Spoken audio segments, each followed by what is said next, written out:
Chaque soir, sur le plateau de Touche pas à mon poste, Benjamin Castaldi se confie sur sa vie et ses expériences personnelles. Alors que le terrible accident de voiture causé par Pierre Palmade est sur toutes les lèvres depuis près de 3 semaines, l'affaire continue d'être décryptée par Cyril Hanouna et ses chroniqueurs.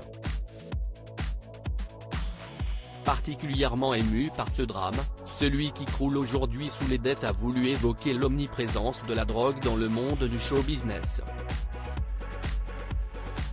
S'il assure ne jamais être tombé dans la drogue, l'ancien présentateur de Secret Story affirme avoir eu la faiblesse de tester cette saloperie lorsqu'il était plus jeune.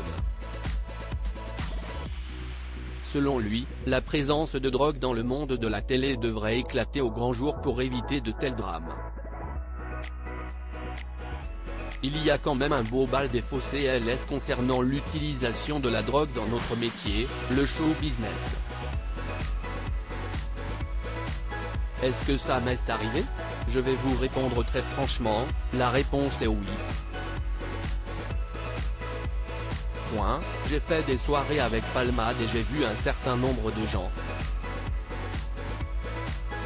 Quand j'avais 17, 18 ans, j'ai vu des gens extrêmement connus consommer des stupéfiants, a-t-il dévoilé sans filtre.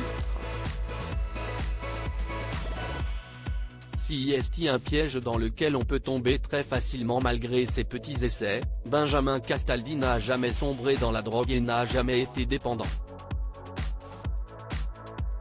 Pourtant, il assure que l'usage de ces substances est très répandu. Il y a des tas de boîtes, vous allez dans les toilettes et si est un défilé. Si est un secret de polichinelle. Moi j'ai eu la chance de pas tomber dedans et pourtant il y a une période de ma vie où si je n'avais pas été entouré d'une femme, d'enfants d'amour. On peut faire des conneries. Moi j'ai eu cette chance-là. Mais si est un piège dans lequel on peut tomber très facilement et si est une connerie, a-t-il expliqué avant de raconter sa première fois, la toute première fois c'était à Los Angeles.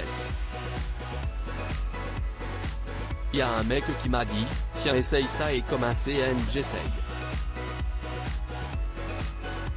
J'ai passé une tête, ça m'a pas plu que ça, mais j'ai eu de la chance. Si est de la merde parce qu'effectivement au début ça vous semble parfois extraordinaire et le piège se referme. Espérons que son témoignage trouvera écho.